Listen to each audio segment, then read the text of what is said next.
Certamente, o centro do Rio de Janeiro parece mais vazio depois da pandemia. Esse é o Visão Libertária, sua fonte de informações descentralizadas e distribuídas. Recentemente, houve vídeos aqui no canal falando sobre a fuga de Nova York, e lá no outro canal falando sobre a fuga da Califórnia. Basicamente, esses vídeos mostram uma realidade importante que eu também estou observando aqui no Rio de Janeiro e creio ser algo que vai afetar várias cidades. No final das contas, vai ter um impacto significativo. Pessoas estão buscando áreas menos povoadas, cidades do interior, ao invés dos grandes centros. Eu mencionei essa mudança como uma das consequências positivas que essa história maluca de isolamento social iria causar. Falei sobre isso no vídeo Existe um Lado Bom dessa pandemia da febre de Wuhan, do dia 16 de março aqui no canal, pode checar lá. Pois bem, eu sinceramente não acredito em novo normal, ou reset mundial, ou mudança estrutural qualquer na sociedade em função dessa pandemia. Não, a economia e a ação humana são as mesmas, definidas geneticamente há milhares de anos, e é impossível mudar por vontade de pessoas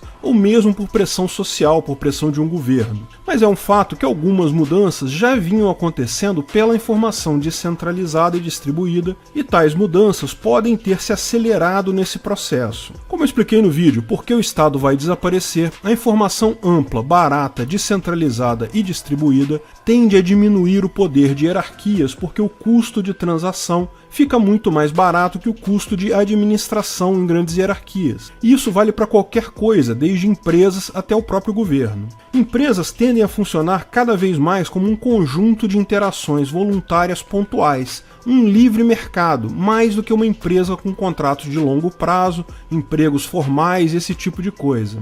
Lógico que algumas atividades requerem naturalmente contratos mais estáveis, acordos de longo prazo. Portanto, não estou dizendo que esse tipo de contratação vai acabar totalmente, mas a tendência é diminuir cada vez mais. Mesmo empresas que requerem contratos longos para serem economicamente viáveis, podem adotar o livre mercado, as atividades pontuais, em atividades secundárias da empresa. Muitas empresas, por exemplo, abriram mão de frota própria de carros para usar Uber ou 99 ou outra empresa de transporte desse tipo. Sai muito mais barato para a empresa. A atividade principal da empresa pode ser que ela não tenha como fazer isso, mas acaba usando esse princípio em atividades secundárias. No final das contas, acaba havendo, mesmo nessas empresas, uma diminuição da hierarquia. Já explicamos nesse vídeo que esse tipo de atividade é bem mais complicado de ser tributado pelo governo, visto ser de menor valor, mais rápido e menos formal. Isso vai, em última análise, em algumas décadas, levar à queda do governo, porque essa tendência vai se acentuar cada vez mais à medida que o tempo passa, mais a informação vai ficar barata e descentralizada. Uma das formas em que essa descentralização e distribuição do mercado atua é geograficamente. Você fica menos dependente de uma posição física para realizar um determinado número de tarefas. Veja, de novo, é claro que existem indústrias e atividades em que a proximidade física é importante entre os colaboradores. Não tem como se aproveitar disso diretamente. Mas cada vez mais o número de atividades que podem ser feitas à distância aumenta. Eu trabalho como consultor há várias décadas. Cansei de perder o dia inteiro de trabalho porque precisava fazer uma reunião de meia hora em São Paulo ou em Brasília. Uma reunião só, é rápido, mas como eu moro aqui no Rio de Janeiro, tenho que ir para o aeroporto, pegar o voo, chegar no cliente, fazer a reunião, depois voltar tudo, acabava perdendo um dia inteiro por causa de meia hora de reunião. Isso sem contar, lógico, todos os outros custos envolvidos, passagens, táxis, etc. Já há algum tempo, temos boas ferramentas para fazer reuniões à distância. Essas ferramentas estão ficando cada vez melhores. Nos últimos anos, já estava se tornando comum fazer algumas das reuniões de projeto à distância. Isso já era uma tendência que já vinha acontecendo. Porém, nessa pandemia, pela primeira vez, eu fechei 2 projetos grandes inteiros sem nenhuma viagem. Acertamos a contratação, eu fiz todo o projeto de consultoria, entreguei o relatório, fiz a apresentação final, sem pegar um avião. Tudo feito por videoconferência. Acabou que virou uma coisa de uso fácil, todo mundo sabe usar agora, ficou muito mais simples. E o que descobrimos é que funciona perfeitamente, economizando uma boa grana e tempo para todo mundo. Da mesma forma, para muitas atividades, empresas de desenvolvimento de software, advocacia, engenharia, muito do trabalho pode ser feito à distância, sem grandes problemas. Ou seja, se trata de um processo que já vinha acontecendo antes, devido à informação barata e descentralizada, já era uma tendência, mas o isolamento social acabou por acelerar esse processo ao fazer muita gente experimentar essas tecnologias a primeira vez. E também incluiu outras atividades que, embora também tenham essa tendência, vinham sofrendo oposição grande ao processo de trabalho remoto, como o ensino e a medicina. A telemedicina e o ensino à distância ganharam todo um novo impulso com essa pandemia. Veja, trabalhar em casa e diminuição da hierarquia podem parecer coisas totalmente independentes, mas não são não, porque inevitavelmente você trabalhar em casa te dá mais poder sobre o seu tempo, sobre as suas atividades, mais poder sobre você mesmo e diminui a capacidade do seu empregador, do seu chefe hierárquico sobre você. Por exemplo, se você hoje trabalha numa empresa como desenvolvedor de software, é muito comum de vez em quando algum desenvolvedor pegar um projeto freelance por fora para fazer em casa. Mas é um risco grande trabalhar no seu projeto extra durante o período de expediente, porque você está dentro do escritório, usando máquinas do seu empregador. Ele acaba tendo uma força muito maior sobre você neste período de trabalho. Mas agora, trabalhando remotamente de fato, você tem muito mais liberdade para trabalhar para vários empregadores ao mesmo tempo, participar de vários projetos em conjunto. Mesmo que contratualmente você esteja vendendo aquela fração do seu tempo para o empregador, você vai entregar todo o tempo contratado para o seu empregador,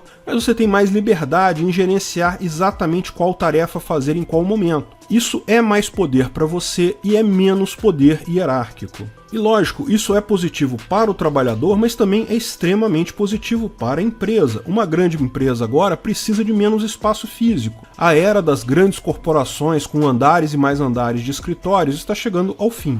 Lógico, muitas empresas, como eu já ressaltei antes, ainda têm necessidade de um espaço físico, de um escritório, ainda precisam dessa estrutura física fixa, até como referência para seus clientes, mas cada vez mais requerem menos isso. O resultado é o que estamos vendo. Se eu posso trabalhar e ser produtivo a partir de casa, por que eu preciso morar numa grande cidade? Conviver com engarrafamentos, problemas de segurança, alto custo da habitação. O fato é que tem gente que simplesmente gosta de morar em grandes cidades, não tem nada de errado com isso. Tem gente que gosta de morar ainda em cidades, que a cidade geralmente tem uma vida noturna mais agitada, tem opções de restaurantes, mas para quem não gosta muito disso, existe agora a opção. Você não é mais obrigado a morar numa grande cidade, você tem a opção de morar em uma cidade menor. E isso não acontece só com relação ao emprego, também na hora de comprar coisas, por exemplo. Houve uma época que para comprar um bom computador, um bom celular, você precisava ir numa cidade grande, em uma loja grande. Cidades pequenas tinham apenas lojas pequenas. Os preços acabavam sendo mais caros pela falta de concorrência,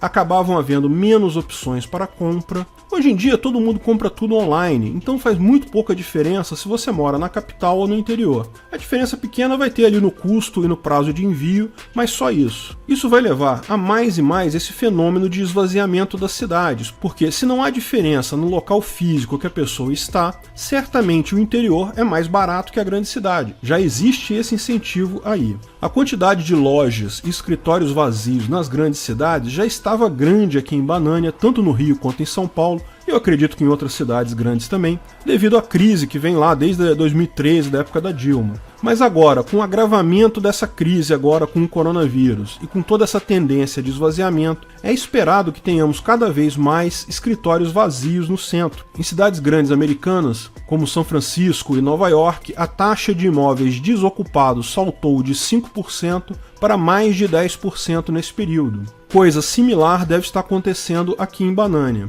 Com isso, evidentemente, o preço do aluguel de escritórios no centro tende a cair, e até o preço dos escritórios em si, o valor do imóvel. Lógico, o centro da cidade sempre será um local bom para fazer negócios, melhor que o interior, mas a tendência é que ocorra uma reversão dos valores dessas propriedades. E qual que é o problema disso para o governo? O que isso ajuda ao libertarianismo? Bem, impostos sobre propriedades, então, tendem a cair. O governo consegue arrecadar menos dinheiro via impostos. Primeiro, porque o valor da propriedade em si ficou mais baixo. Temos menos demandas de salas no centro, o valor do IPTU, a idiotice perdulária tenebrosa e ultrajante, aquele roubo que o governo faz de quem tem imóvel em área urbana, tende a arrecadar menos. Mas não só isso, se o governo quiser pegar o seu imóvel para quitar alguma dívida, o imóvel em si vale menos agora, ele vai ter dificuldade de vender.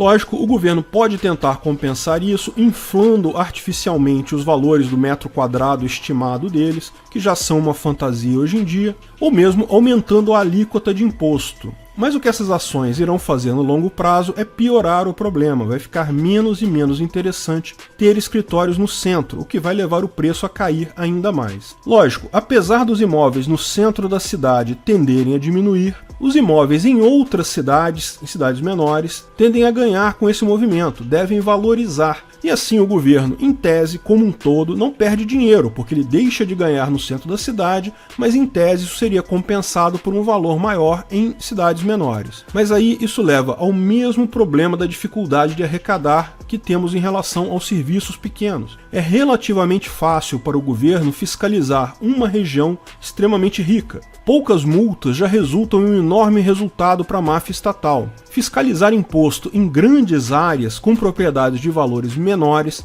acaba sendo muito mais complicado, envolve ações em uma área maior sobre um conjunto de propriedades de menor valor. Exatamente o mesmo problema que o governo enfrenta para taxar serviços e rendas de pessoas em uma sociedade descentralizada e distribuída. Não há grandes hierarquias, a hierarquia é grande, você taxa o topo dela, o resto acaba pagando esse imposto indiretamente. Se você não tem uma grande hierarquia, tem uma malha descentralizada, é muito mais difícil taxar.